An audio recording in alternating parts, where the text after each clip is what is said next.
I actually waited for this 4 months. I went back and looked at the first email, January 31st.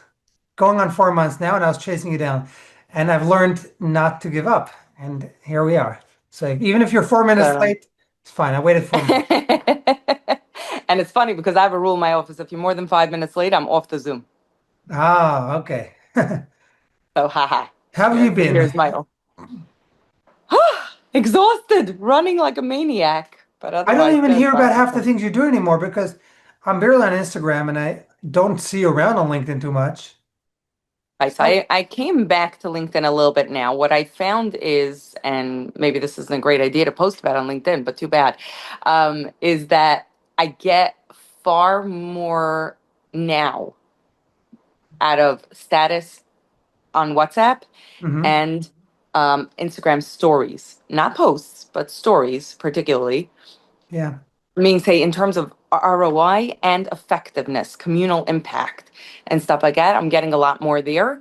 I feel like I'm missing my audience on LinkedIn because, like you, not a lot of them are on Instagram. There's not a lot of crossover, so I'm kind of treading back into that world. But I think I just felt at some point like I was trying to do both and it wasn't working. Now I Yeah. feel like I have the capacity to do a little bit of both if I come at it from like I don't have to post every day. Like I think I was very tough on myself in terms of like LinkedIn. I was posting every single day, engaging with people. It's a lot of Right. time. You can't have that much time for all social media platforms, and something's going to give. I totally hear it. And that's why, for me, I always stayed on LinkedIn. You actually got me on Right. LinkedIn in the first place, but I always ever stayed there because that's where the business was for me. And that's, I found my place. I can, you need to have, it's a full-time job. That's why there are social media managers who do this full time. Right. And it's very funny because actually going to that, people have said to me all the time, like, why don't you just hire a social media manager? Exactly. That's my I next think the question. I think the problem is that my type of content that I do is very hard to plan. First of all, I'm not a planning person to begin with. I'm really not a good planner. Um, because whenever I plan, I change my mind. Like, meaning to say, Hmm. I've looked at the social media calendars that we've built out, and sometimes I'll be like, I don't want to post about that this morning. That's not what's sitting on me right now. Right. And what people have come to expect of me as a brand, if you will, is that the bottom line is that I am authentic with people and I will tell you what I think and I will tell you what I feel. And if it's popular or unpopular, obviously I'm not putting things out just for the sake of anything of that sort. But the bottom line is that people really got to learn the process Yeah. because of the way I was sharing it. And the minute I become stilted and planned, I lose my voice. And I'm like, Yeah. it loses whatever value I was bringing. Yeah, about that, I have two ways of looking at it because I tried, there was a period of time where I tried, you know, scheduling a week or even more than that in advance. And then sometimes I find that, like you said, I don't feel that in the mood right now. But then I'm always thinking to myself, okay, let put myself in the shoes of the person who's logging in. They don't know my mindset or my state of mind. Is it a real-time vlog? No. Is this a good value thing? As long as I'm keeping in mind if it's a relevant date, I'm not going to post on Holocaust Memorial Day something that's like totally out of whack. Either I'll just stay silent or I'll post something that's Right. relevant or again, so keeping in mind obviously there's going to be certain pointers. I still have my issues. I'm not that scheduled and that planned, but I also find spontaneity kind of the energy that drives a lot of what I do. So I think going back to that, it's very interesting Yeah. because I think that's the truth of any creative. At the end of the day, scheduling means you're limited. And if I'm limited, then it frustrates me right away. Mm, Like at the end of the day, that limitation of like, oh, I can't talk about this exciting project today because I scheduled to talk about option B, or especially with me, where I'll take a topic dissect it over a week sometimes, right? So if I'll take the topic of remarriage, right? So especially on Instagram, I'll take it as a 4-part series because I'm not going to cover everything that day, but it'll be right. like continued from yesterday kind of conversation. And you can't stop and drop and keep going back and forth. And then I'm really not in the mood of that topic. I'm like stuck with it. And that stuck is what gets me off. So now I'm just on LinkedIn. I'm like, whatever comes to mind, I will just do it that day.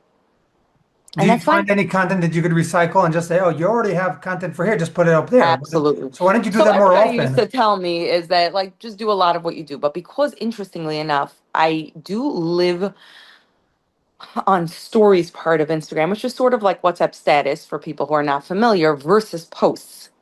then what you're getting is a bunch of fragmented slides.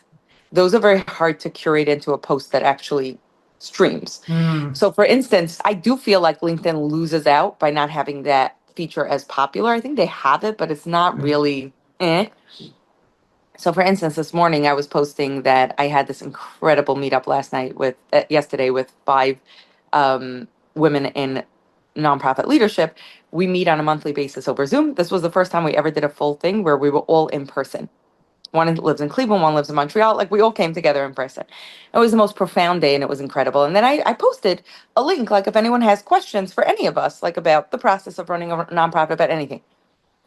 The amount of questions that came in, the phenomenal feedback, the give and take, those are being posted as slides. You cannot replicate that kind of energy in LinkedIn, which is why I keep trying to shift and say, what can I do similar to this or to bring something of that sort? So sometimes I'll take an excerpt of one question that did lead to a lot of back and forth and use that. But you can't really copy paste material. So it's kind of a little hard because it means like I'm coming up with something brand new for Right. LinkedIn. Yeah, I hear that. I never thought about it that way, but you're 100% right about that. It's like a different method. You're reading a book versus reading a brochure or reading a flyer versus, I don't know, a business card. It's a very different, you can't obviously replicate the same information. Each one has its purpose. Right. Right. And that's why I think that I'm making a mistake if I'm not also on LinkedIn. Like that part is a mistake. The fact that I walked away from it for that long was a mistake. It was a mistake that may have been a necessary mistake, but at the end of the day, it's something I want to come back to because I feel like I'm losing somebody there. And every time you should know, every time I come back to LinkedIn and there is an intelligent back and forth in the comment section, I'm like, shoots, I really missed this. So yeah, Yeah, it's all about the juggle. yeah.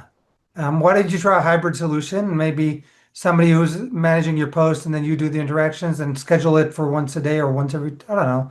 If you do Maybe twice. Okay, something to think about. I still have to come up with content. That's the hardest part at the end of the day But you do it for me. anyway for in other places. And I think everyone has that struggle. Even I have that struggle oftentimes. And every time I give encouragement to somebody else, and everyone says, when you look at somebody else's work posts, it looks like everybody has it easy. But you don't know what I had to jump through mental hoops to get that. Right. I think that's what's interesting is that I never had this struggle until I started posting on Instagram. And then I was like, what do I write with so many words? And I'm like, this is so funny. I never had this problem. Like people used to tell me, oh, how do you come up with something? I used to post on LinkedIn every single day other than Shabbos. Like literally every day I had a post. Right. And I had an insane engagement and stuff like that. And at some point it was just like ball, drop, ball, like Hmm. whatever. We'll get back into it. Okay. So what have you been up to in the last 4 months, 6 months? I mean, it's been longer since you, I guess you could say not posted on LinkedIn, but given a meaningful update. What have you been up to? Let's do a quarterly first, So, right? yeah, so I was going to say, I think that what's happening for me, and probably also been an interesting shift, and we can talk about this from a leadership perspective or, all this type of stuff, is that I've grown out of many, many, many roles that I used to have. And I think with every year, I shed another role and another responsibility, and another responsibility. And basically, what I'm left with at the core is kind of founder questions and fundraising questions. At the end of the day, that's all I do is I'm there for that final, like, okay, we need to make a decision of should we not go ahead with program X or doing this, or this vendor is really giving us a hard time with that. Like at the end of the day, the buck does stop with me, both financially and in terms of decision making. And then there's at the end of the day, there's the finances. Now that has also shifted for me because, listen, hey, when I started on LinkedIn, our first campaign on LinkedIn was LinkedIn Loves Links. It was a $10,000 campaign. Right. Yeah, And at the end of the year, at the end of the day, rather, my budget now we're looking at is I have to pull in close to 5 million a year. right. Now you raise that in about 10 So minutes on one of your chats at so 10,000. I don't raise it in about 10 minutes, halavai.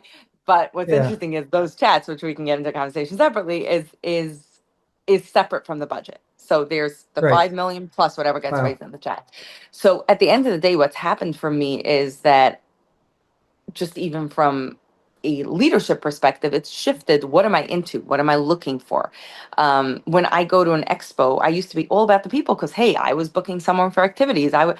Today I send people to do 90% of this stuff because I'm not going to be the one communicating with the vendor, and I don't want them to build a relationship with me because then they're always going to want to talk to me. And I'm like, no, I'm not the person you're going to be talking to. Hmm. So at the end of the day, there's kind of shifts in terms of that. So what do we do these days? We have so many different programs that probably didn't exist when I was on LinkedIn last meaningfully.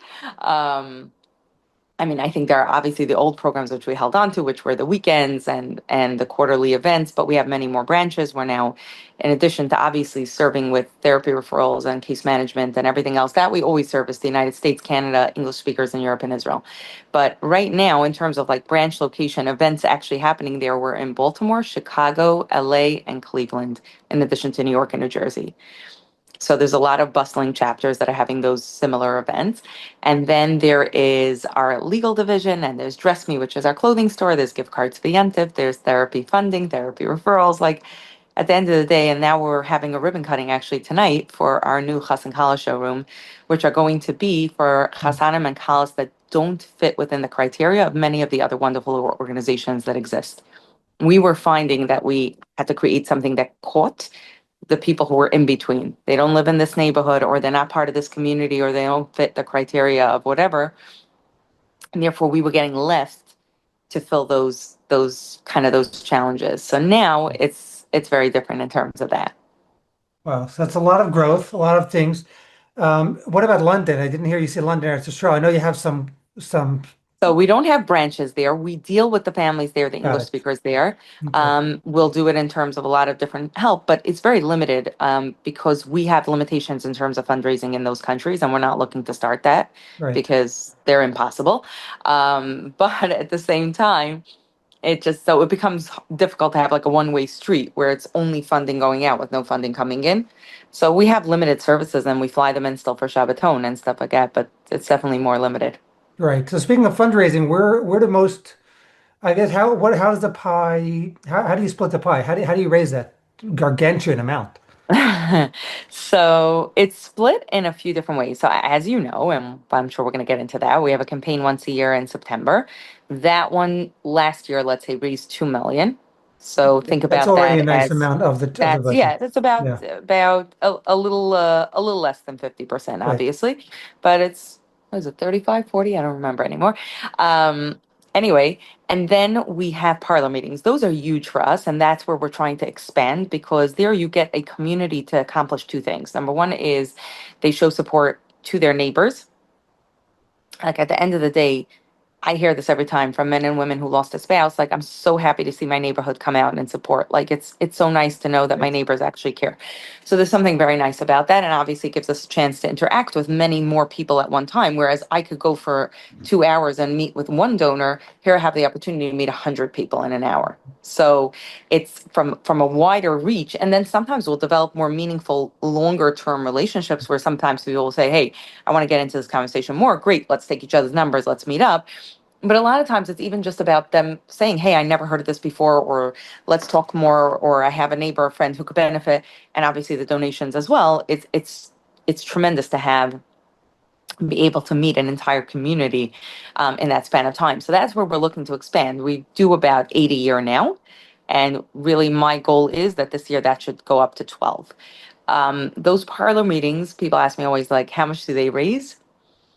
Right. Net, we raise generally I think our smallest one is about 75,000, Right. and our largest parliament meeting is about 350,000. So, and they range somewhere in the bookends.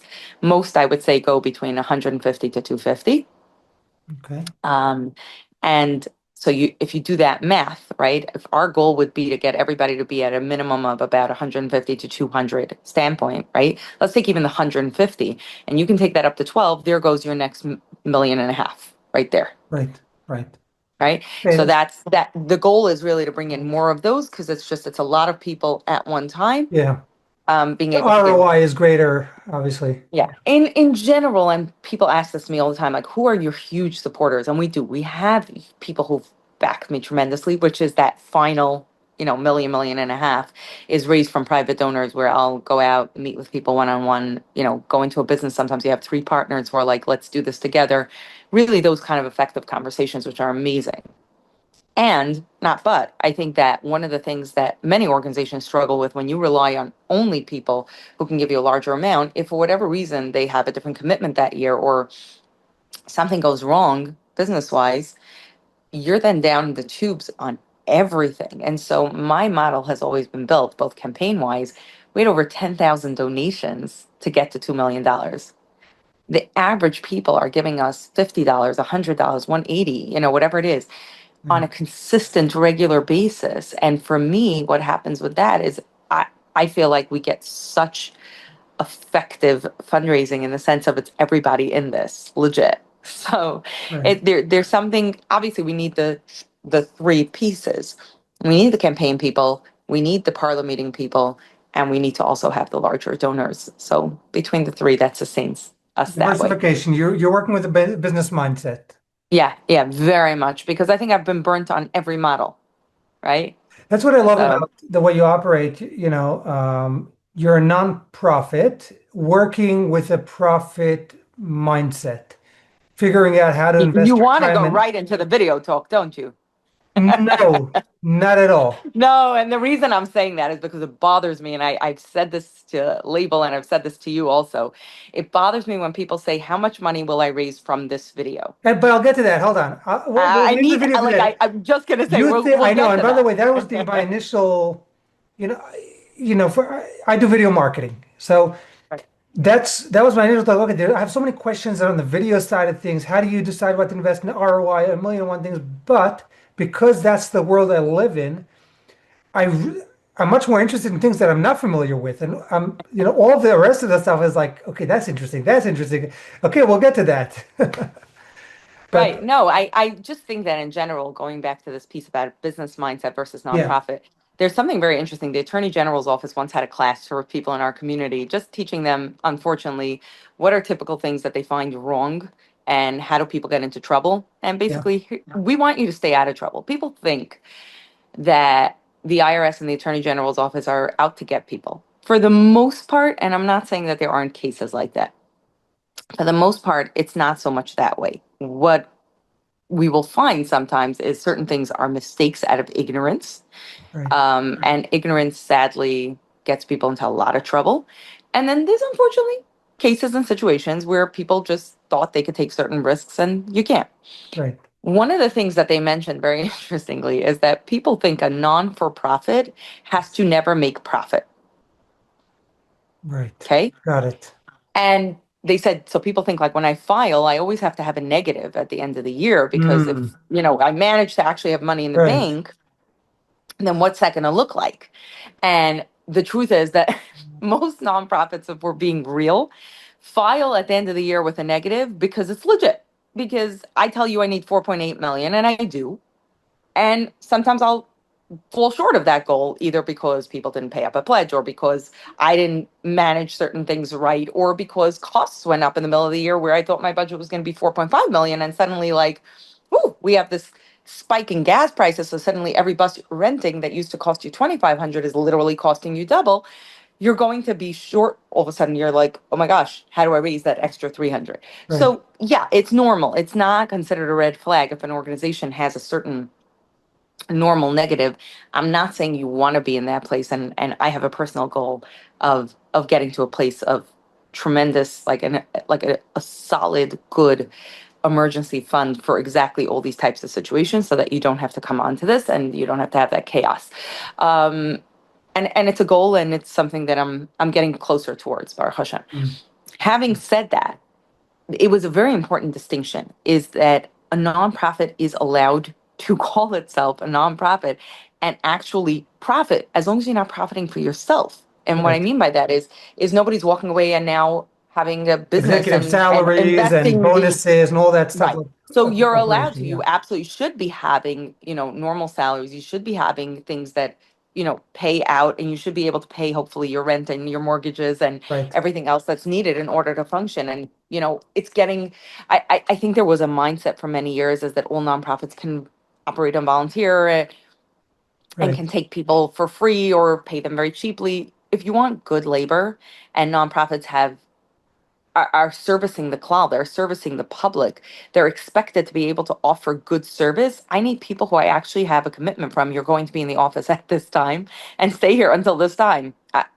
Not that I don't care about people's, God forbid, family emergencies and stuff like that, but the idea is you have a responsibility to a job in the same way you would to an insurance company. Sure. So I think that we have to recognize times have shifted in terms of that. You definitely are paying people equivalent salaries for the most part. And again, that's considered acceptable. Right. Having said all that, you are allowed to operate as a business in the sense of having sense of how do I budget for this? How do I make a decision sometimes is that this is an investment. Not only are you Sorry, allowed, you should I'm if you going want to to, if you keep want to be coming back to successful. this just as an example, but it's Yeah. it's one example of many. If you're going to invest in a product that may not today give you that ROI, it's not like, oh my gosh, on the same tax return I'm writing, I'm going to write, I produced this marketing material and I received from this marketing material XYZ. It's not necessarily going to happen that way, No. right? When I post on LinkedIn today, I may get 4 comments, especially if I was AWOL for a while, right? Yeah. If I keep at it, I'm going to suddenly go up with a whole lot more views and a whole lot more engagement. And then when I meet someone at a meeting, he says, oh my goodness, you're that person who posted about that. I actually meant to call you. Have an uncle, I think would be a great guy for you to meet. Let me set up that meeting. 15 months after that post, and this is a true story, 15 months after that post, I'll come out with a $25,000 check, right? But I couldn't have known that. And I had to put in that effort over that course of time. Yeah. So I think that this is also something that's shifted within the nonprofit world is recognizing is that some things just take time. There are so many good causes out there, Right. and there really, really, really are. And you can't come with the expectation that yours is the only cause or even the most important cause, even if it is. Even if Right. it is. Even if for whatever reason you're providing air for the entire world and nobody can breathe without you and live without you, which there's no cause I found to be that way. Then the bottom line is to the person you're sitting across, it could be air, doesn't matter. Yeah. You gave me a story now that direct, you could link it back to 15 months ago, that post. But more often than not, it's about branding. It's about, I've seen you around. Go figure. You've seen a video, you've seen a post, you've seen. It's a combination of things. And I think going back to that, here's the interesting part. I used to have meetings with donors, and I still do, who the first half hour of the meeting is just, who are you and what is this organization? I never heard of it in my entire life, Yeah. right? That means by the end of that meeting, I may or not be able to make an ask. At the Right. end of the day, I need to first start explaining what we do, the importance of it. I need to You need to first tell establish you trust. Of course, they're not going to give A, money trust, to. and B, I need to also Yeah. explain to you why I'm important, right? Why this cause is important. Yeah. Versus I come in and somebody says, okay, I see you. You don't have to even tell me. I'm just curious about this program, or I'd love to hear more about that, or any sort of friendly conversation. Yeah. It's like the difference between a cold call and a warm call. At the Yeah. end of the day, one closes the sale faster than the other. And the sale, by the way, is not always money, right? Sometimes it's about wanting someone to be engaged in some form, right? Sometimes it's about meeting people that you absolutely are not going to for the actual fundraising. You're not going to for actual dollars and cents. You are going to them because having them aligned with a good cause is a feel good vibe for people in their shoal or people in their community or stuff like that. If they become a good ambassador in Yeah. the sense of they just speak highly of your work, that is something good for you all around. And I think sometimes we forget about the value of that. I just had an interesting story. It's kind of still an evolving story, but there was an application that we needed to fill out for a foundation for a grant, Yeah. and they needed certain types of references Okay. organizationally and not on a personal level. It had to be people you had worked with in certain types of scenarios. And one of the things the guy said to me, he says, you know what? You're very lucky. You don't seem to have an awful lot of enemies. And I said, I hope I have no enemies. I mean, I probably do that I don't necessarily know of, but I think that that's a value that people don't give enough credit to. It's like, do I want to work with this person? Do I feel comfortable working with this company, this brand, this nonprofit? Do I want to get involved here? What do people say about this? And if you build Right. that up, that's also enormous. Yeah. That's the difference between, what you want at the end of any marketing action you take. Is it a hard sell, a soft sell, a branding thing? And I actually just spoke about this in a webinar I gave on Sunday. So that's interesting. What type of marketing, what do you do in terms of marketing? I know if we go back to the very first thing that we did, can I proudly say that I was the first graphic designer for links? How long So has you this were the gone? second graphic designer because your lovely brother, my husband, was the first graphic designer who designed the original logo for Lynx, Oh, okay. named the actual organization, and came up with the original tagline. We're in it together. Got it. That was all his. He takes full credit. Anytime I tell him that he's not doing something, he goes, I named it, I branded it, and I made the logo for it. Go away. And then I rebranded it to the second time I stole his thunder and what? And then no, no, no. And then at some point I gave you, I think, the magazines you were doing, Right, right? right, right, Right. right. And then once we went into video, obviously, I don't think anyone has ever done a video for us from a marketing perspective. I mean, say our campaign videos, I don't think anyone has done it other than you. Right. Yeah, it's been a while. How long is the organization around? 18 years? 20?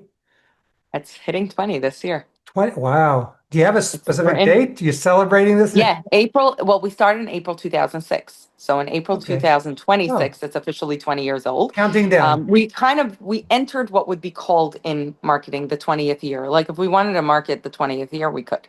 Wow. Like once you're past the 19th birthday, you're like nine, you know how we used to say when we were little, I'm 19 and 2 months. Yeah, Yeah. so At that's this point, you considered. stopped you stopping counting the halves. Yeah, which is interesting because I think when we first started out, and you certainly can speak to this even more than anybody else, I was very shy in the marketing in the sense that I had a very strong feeling that we had to stay under the radar because kids will feel uncomfortable and all that stuff. I'm not wrong. Right. I will say that. I'm not wrong on that. What I will say is that what's evolved for me is that we've done something weird. We've created a brand, first of all, that there's an element of pride in, Right. which is interesting. I think we took a lot of the, for lack of a better word, nebuchness out of it because we've done such dignified campaigns and been able to create something where it's like classy to join. I think that a lot of this shifted and changed for us. Like, I think had we stayed in 2006 where the world was, I would still believe that that would be the right thing to do. I think where I haven't changed is that we still don't put full blown ads on posters saying, 800 needy people got Yeah. shoes, that type of thing. It's just not my vibe. I can't say it's right or wrong. I have my feelings based on what the kids have to say about it Yeah. when they go to school and see these billboards and are uncomfortable with it. But for me, all I can say is I need to make decisions. I said the buck stops with me. Those types of decisions I don't allow anybody to take from me. So Right. whether I'll get sometimes pushback from people, but I think what that's done for us on a creative level is it said, hey, I'm going to take away the spoon and I'm going to take away the fork. What meal can you make with a knife? And the weirdest part is that we've become trendsetters in how the industry now can do Right. some fundraising without. There was just a phenomenal campaign that I was looking at, and I actually had real kind of sight from because it was phenomenally done, both in their print things and their video and everything. You'll send it And to me I later. looked at it, yeah, and I looked at it, and the first thing I said to SD Bold, our director of development, I said, "You do know though that we are the grandparents of this campaign." Because part of the reason we had the kind of sight from is because it was something we would have done Right. and we've created a genre that didn't exist. It always used to be when you did a video or when you did a print ad, you had a person speaking, there was a face, there was a thing, and there was a quote there, and interviews. And that's how videos were done for dinners, Yeah. for Chinese auction, for teas, for everywhere. Everything had to be with real live footage. What were you going to do without real live footage?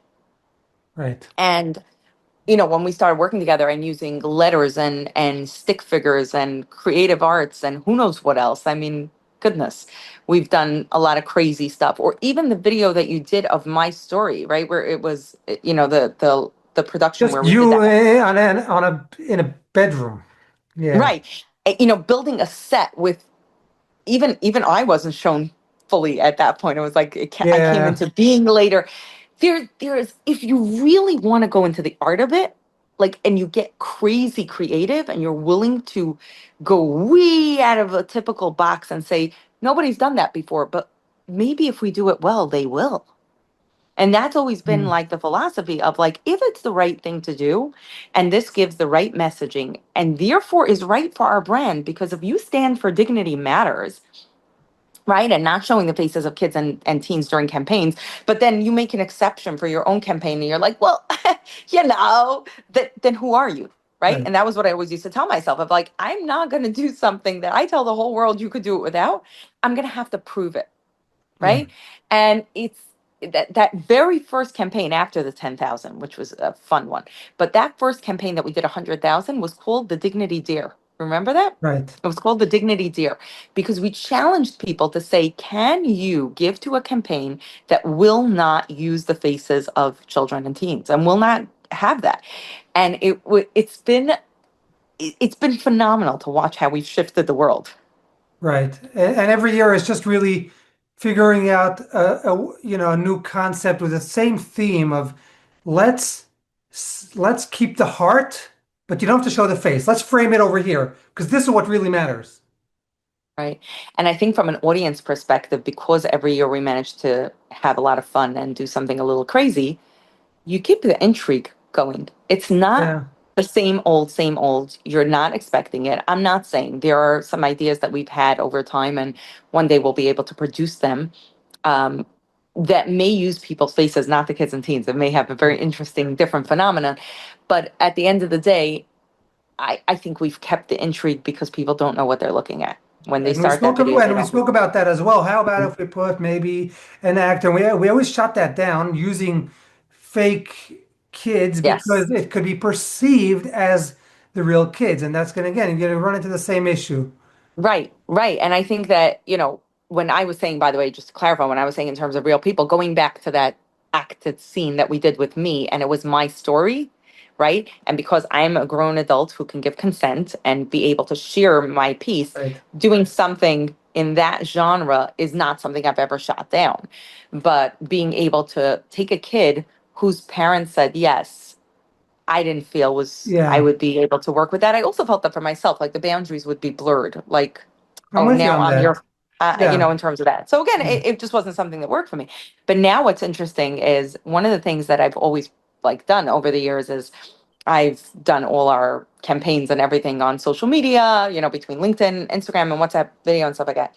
Um, we're going to be going into print, and it has created for me tremendous moral dilemmas Are you of talking I about at the print time? ads.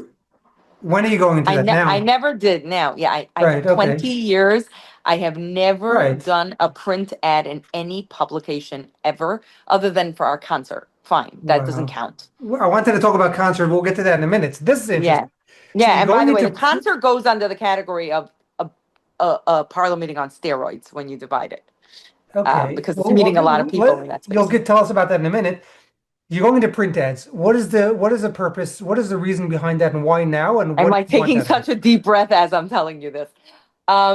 So here's where the challenge is, right? We've been around for 20 years. Obviously, we've evolved, whether it's different divisions or lots more that we do and stuff like that. 20 years in, I can still go into certain communities and have, who are you? What do you do? Do you service anyone in my backyard? And that's challenging. It's Hmm. challenging from a fundraising perspective. And it's also challenging from a perspective of just trust. And I need to be able to ensure one thing is that people know who we are and what we do, even if they don't know every program and service. But like, who are you and what do you do? That I need to have them know, right? That would be one purpose. The other purpose is that there is a huge segment of society that does not live, not on LinkedIn, not on Instagram, not on WhatsApp status, which means any sensitivity training that we're doing, any awareness in terms of any of those things are not existing for that population. That is almost directly correlated to certain incidences that we have, whether it's in those types of communities, schools, and stuff like that. We are, through no fault of their own, because I think we were all like this, just weren't aware that certain things may be a challenge, right? I could think is that every single year I'm doing, whether it's on literally all these platforms, I'm writing about like, hey, if you see a kid in Shoal who's saying Yisker, you can offer to help them find the page. If a kid is staying in and you don't think they lost a parent, you know what? So they stayed in. Don't go there because the chances are 9 out of 10 times it's going to be the kid that you're tapping on the shoulder saying, kid, you need to go out. It's going to be that child who lost a parent that you weren't aware of. So there are a lot of these types of awareness campaigns that we've managed to accomplish and really move the needle in tremendous ways in a lot of these places, and then we're stuck. So what we realized is we're kind of doing everybody a disservice in that sense. And I kicked and screamed and said, but what about the kid who's now flipping a magazine and sees a links ad and says, hey, that was my space. Why are they in the magazine now where my friends are seeing it? So that's where, first of all, I did have to come to kind of terms with the fact that we created a whole different thing. When I asked the actual kids, most of them had no issue with that. What they have an issue with is how the ads are done. And if we can do them in the same form that which we do the videos, which means definitely keeping the kids and teens out of there, we're going to do it in a dignified way that benefits them in the sense of not fundraising wise, although it will certainly have an ability for people to do that as well. But it's more about the awareness pieces, you know, then I think that we can justify it. And I am spending together with my staff, and I will say that there's nobody like Esty Vold in this, really, and together with a board member. It's been an agonizing process where we're not putting anything out until we are 100% comfortable that it is in line with everything that we want. And it will take us time, and that's okay. Because we're not planning one ad. Wow. We're planning a vision for how do we want this to look? And going back to what you were saying in terms of a business, if we're going to make this kind of investment and we want the end of the year to have this type of result, what does that need to look like? Right? How will we get there? What's the path? Ooh, that sounds like it's in line. That's kind of a distraction. Let's go back to the drawing board. Does that do this? Does that answer this question? Will somebody, because they saw this, understand this messaging? And kind of, so it's a push and pull and tug and thing. There was a lot of talk about us hiring a marketing firm to do this and to come up with concept and stuff like that.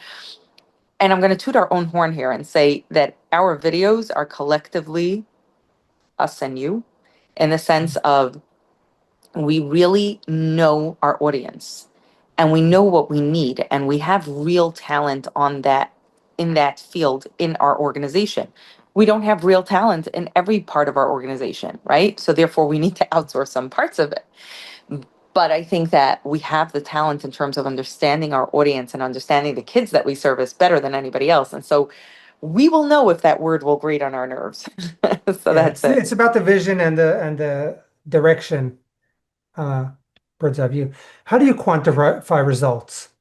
You just mentioned, print campaign, end of year, what you want out of it. Okay, that's even harder, I think.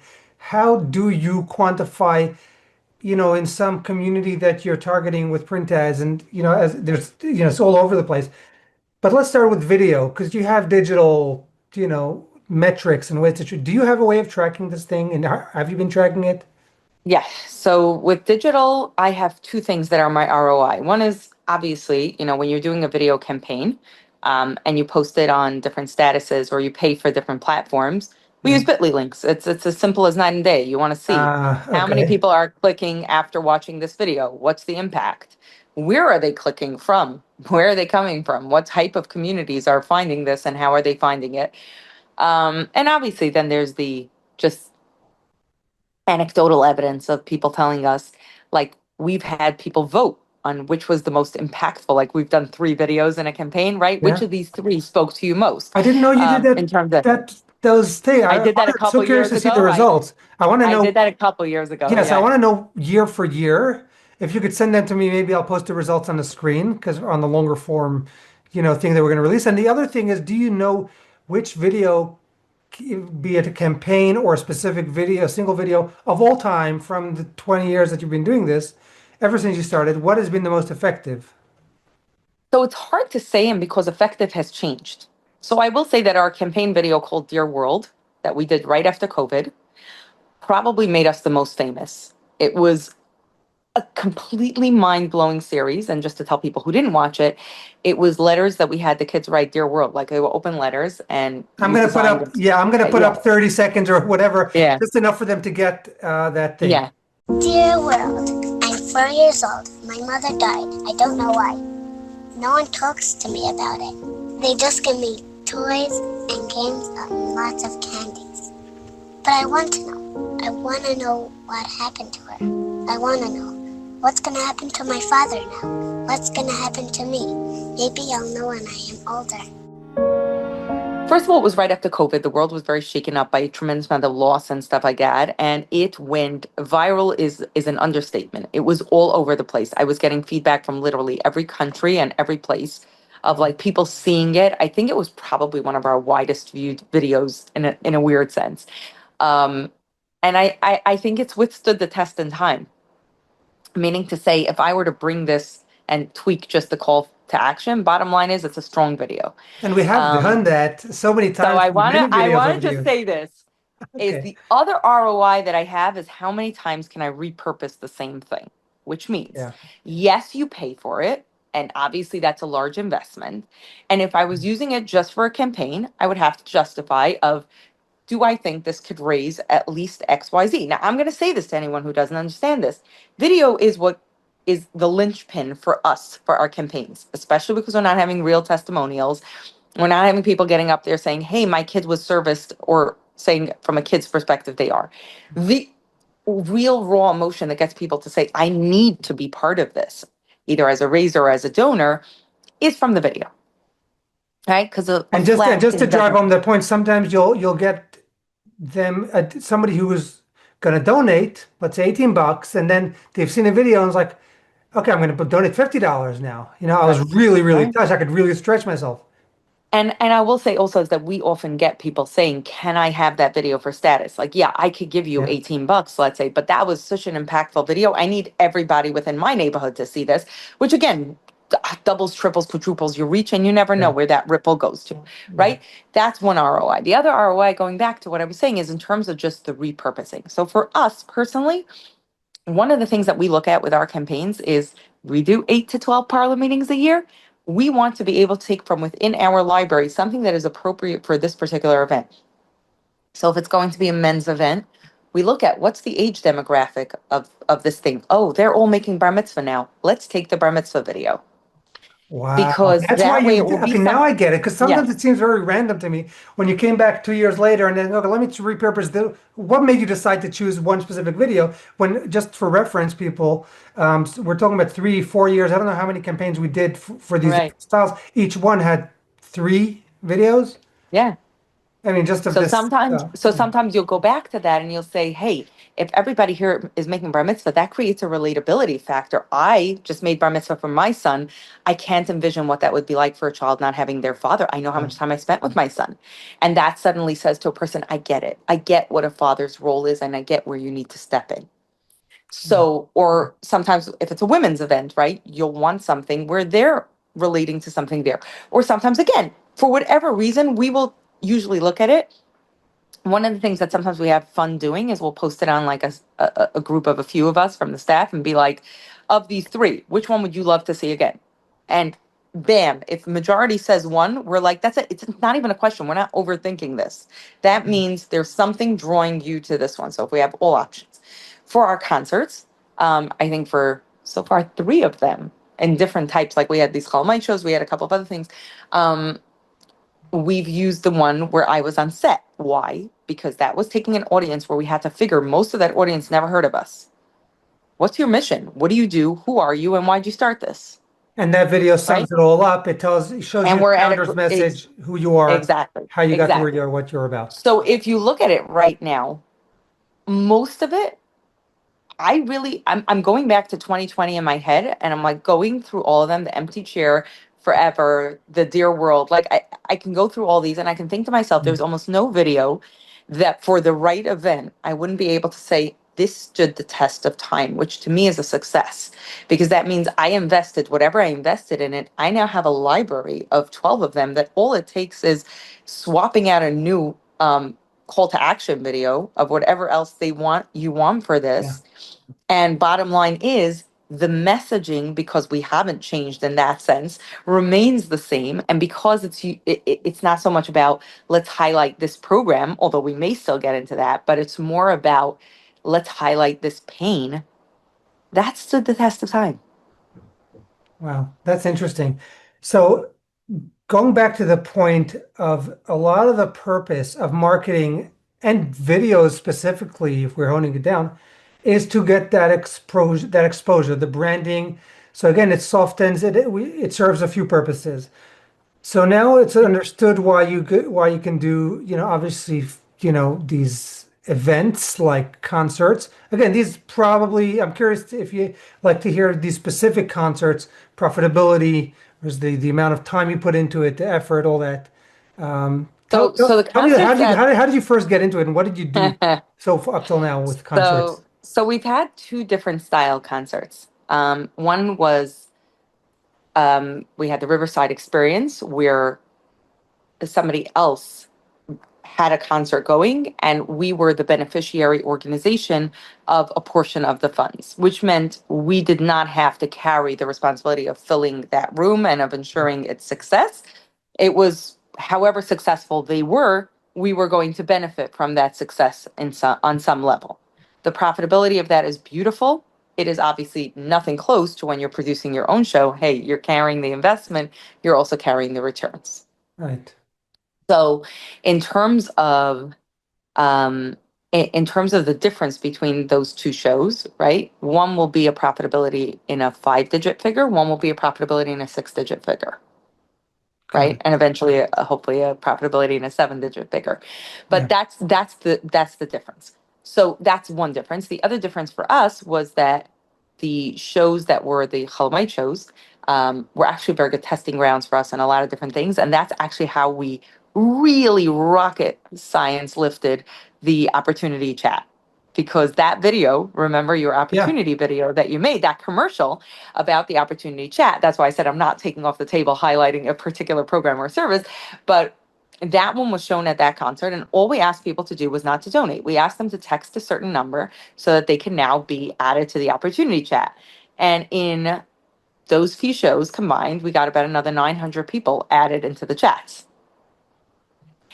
And on a rollover basis, those are people now giving every week. I can't even measure how much that is, like to quantify it on a financial level. So let's go back for a quick second to the other concerts. You've done two, Yes. three, two. Yes. So what we did was, you know, we have a totally different style show, which hasn't been done pretty much anywhere that I've seen. It's been done in some forms, but nothing like this. And people who've attended this year said to me like, I've never Definitely seen not in something like our this. world, and definitely not Yeah. as a for Yeah, organization as a fundraising it's event. quite amazing. So basically, it's an intimate concert, which means we try not to have more than about 400, 500 people there. You know, maybe we would go up to about 700, but it's not like you're going into a theater of a few thousand people. This is much smaller. I mean, I know that doesn't sound small, but it's small. When you're in that room, it feels small in the sense of like you don't feel like you're amongst thousands of people. You feel like you're amongst a couple hundred people. And what we've Also, done the difference is being, let me just clarify for people who haven't seen anything about this, you're sitting around a table with your, right. people So that what I'm going you. to explain is that what we Yeah. did was we built a stage, and then you have steps of staging where each step has a couch, and families, business associates, or people like that can buy a couch. You can buy a couch of 4, you can buy a couch of 6, couch of 8, couch of 10. We even had a couch of 14 because they're modular, where you're putting it together based on how many seats do I want to create this L. And the idea is that you have food served to you waiters, table side, a full, beautiful dinner, um, high end, gorgeous music. It's one of the most unbelievable sensory experiences in the sense of like you're having your food, you're sitting on comfortable seats, not theater seats, and you are watching an incredible show. And we've tried to do, just like we do in our videos, we've tried to do something innovative, something different. Um, these concerts are not cheap.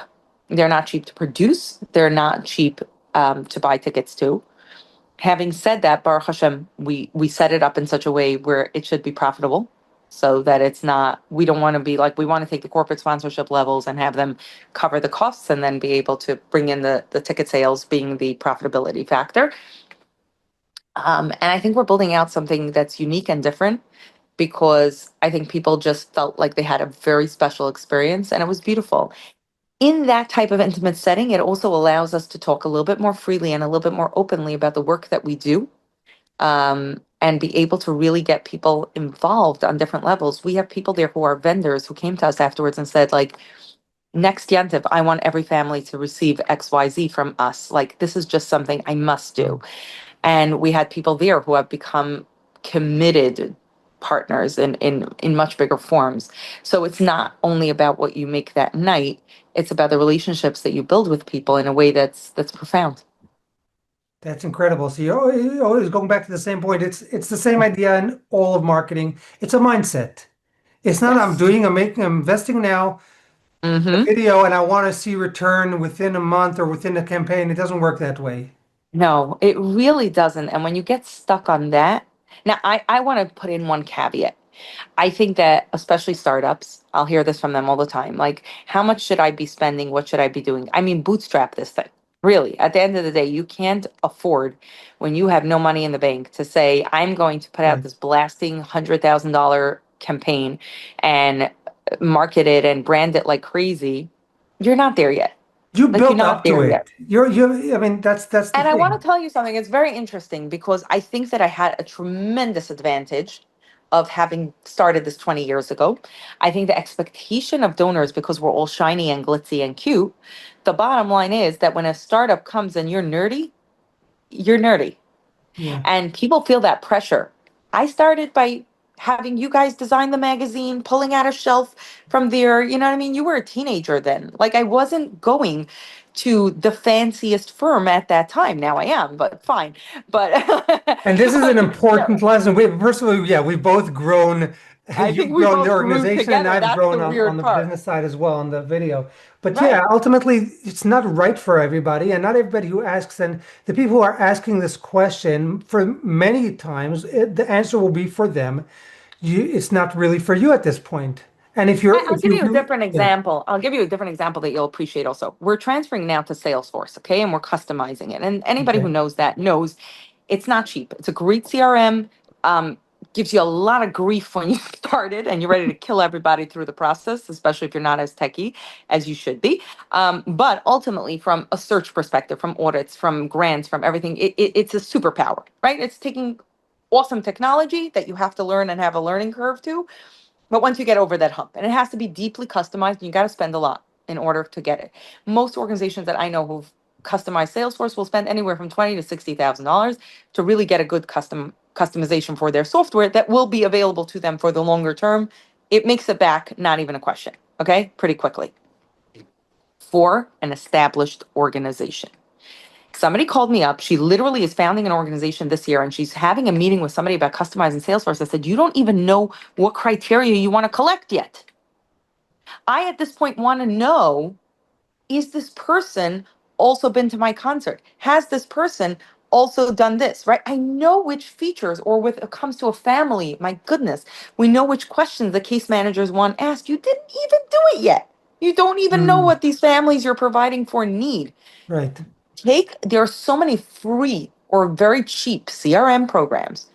Download them. I said, use Microsoft Office, use QuickBooks, use all these things that are simple, very good programs. Then you upgrade. I remember when we moved from Microsoft Excel for our family sheets into Access, and I felt so fancy. And then we're transitioning now, right? And you have to be able to build up. And I think that's one of the biggest mistakes I could say is people jump too fast because they think they have to be like, like I even got this as somebody said to me, oh, well, you do it. And I'm thinking to myself, that's like the 5 year Had old they known that I without built being your first website, disrespectful. starting off on I want to say WordPress, but I think the very first one was even done on some app, whatever. Who knows? Really, yeah. And I'm not a website designer. So yeah, so you have to start off, you work your way up. Right. And I want to say this. I think that everybody obviously will have different places where they feel it's important for their particular organization to have investment in because you have to appear as doing thing. But I think Right. that I was before the age of social media and all these competitive campaigns, and there were no crowdfunding campaigns back in the day. There was nothing. So nobody knew what people were getting from where and how, and people really they kind of put up a good facade, and you believed everybody was doing great, and it was funny like anything. We were reminiscing about the early days, right?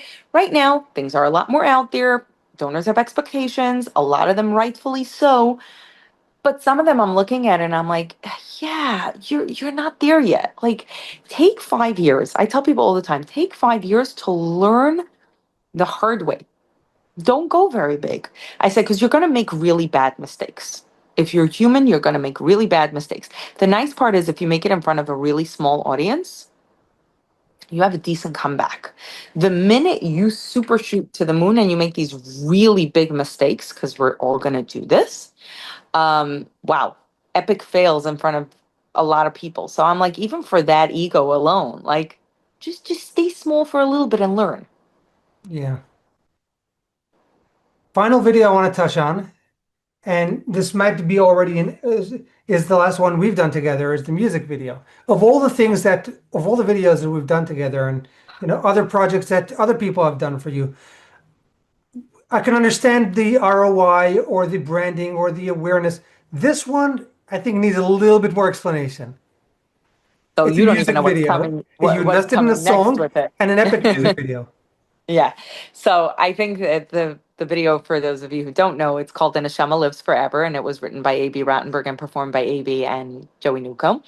And what happened was actually that I had been toying with the idea of a music video for a while. Like, it was something that sat in my head. And, obviously you look at other organizations and you see the next frontier in terms of branding is that, yeah, sometimes you don't remember anything else other than that jingle or that cute chorus or that nice song or whatever it was that people bring up. And there's good parts to it.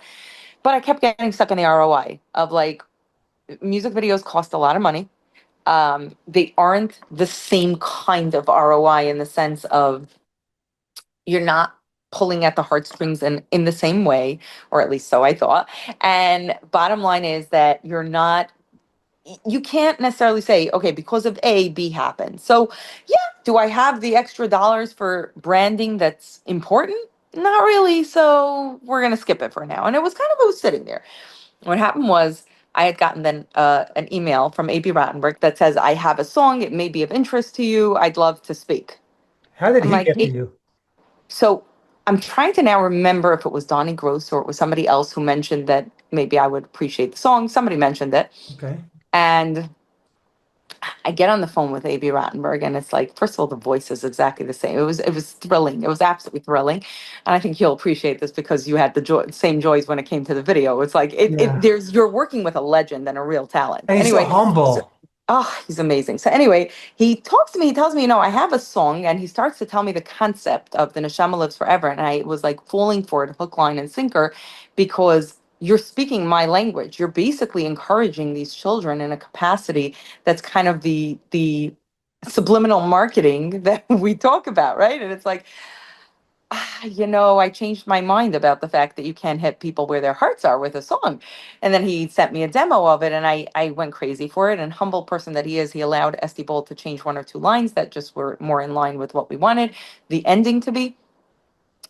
It was the most magnificent experience. Anyway, we decided then that we were going to go with the song and try to produce a music video to go along with it. And I think that was a big question of how do you make a video about a neshama? And AB asked me that. He says, we can't quite have ghosts jumping around. What are we gonna do?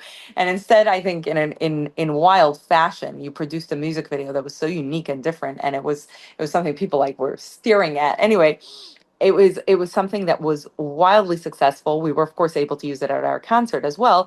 Now, just for you to know, very interesting. We have these yard site boxes. Talk about repeats. So we have Yeah, I yard want to site know the boxes. bottom ROI. You invested something. I want to know how So you manage. yeah. So the bottom line that we knew, we used it heavily, obviously, during the campaign. We released it. We created a hype around it, which was good. It got a lot of eyeballs to the campaign page because let's say that we were able to post on Yeshiva World and all these other places. It was able to redirect traffic to our page, Yeah, which then, of course, once people are on your page, I mean, you don't know obviously who's on and who's actually purchasing. You can't necessarily know that data, but we do believe that we got a lot of new foot traffic that we not necessarily would have gotten without this. So that's yeah. the short term. The long term is I think it's just a song that's wonderful for us. Our yard site boxes, go out to our families, one of the things that we're doing actually is something brand new. We're going to be adding a button, one of these little buttons that you get for kids that you press it and it sings you a little lullaby. Yeah. So we got the song onto that button, That's so and it's going fun. on with our logo into the yard site boxes for the kids. That's so fun. Wow. Yeah. So there's been uses and been able to have it, and I think that it was a unique opportunity also that I. The other thing that I look at, and I think we can close with this, is how would I feel if I didn't do it? And I knew that I couldn't live with myself if I passed up an A.B. Rottenberg song about the neshama lives forever. Like that was Yeah. just not going to be one of those things that I would say, I'll do that next year. That's what your organization is all about. Right. I was like, no, it was too good to That's your pass up. theme song. That's a great note to close off on. I did post today about, I said I'm going to be interviewing somebody in the nonprofit space. And I got two questions because I said if anybody has any questions, I think we covered this, but um, I'll start with this one. Curious if you have any hard data on campaigns that run with videos versus without.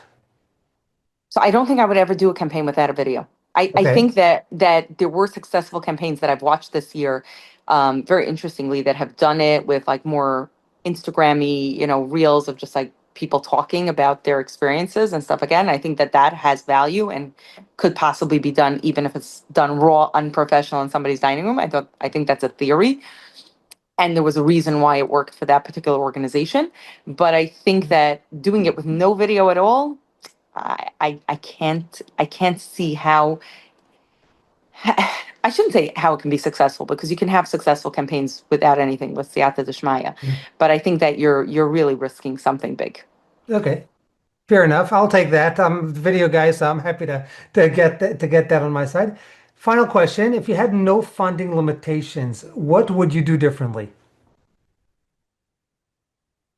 So I think there are certain departments that are probably overwhelmed and could use more staff in terms of that. And I think that, it's always challenging because obviously we don't want to burn people out and we don't want to overwork people, but also like you don't really have unlimited funding for unlimited staffing. So it's always a juggle of like the just right system. And I think some of them definitely could use a lot more help. So that would be a biggie.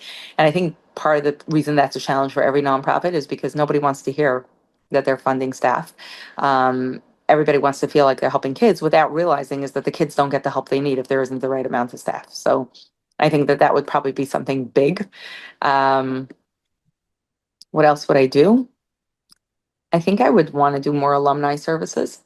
Like, I think that at some point, yeah, the kids graduate and some of them, Baruch Hashem, many of them get married and have children and stuff like that. But I think because grief lives with people throughout their different life stages, I think having more programming for that age would probably be a very big helpful thing.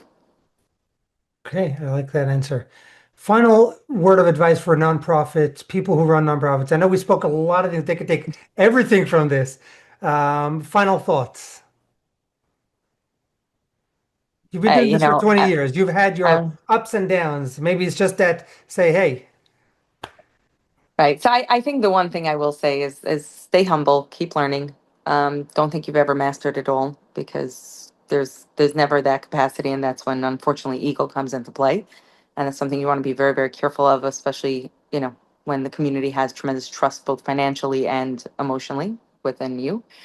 That's one, and kind of the other thing that I'm going to say is it takes a lot of grit not to give up and many, many, many times. And you can sometimes feel like, I don't know why I'm doing what I'm doing. And just know that you're doing it for the right reasons, then keep doing it.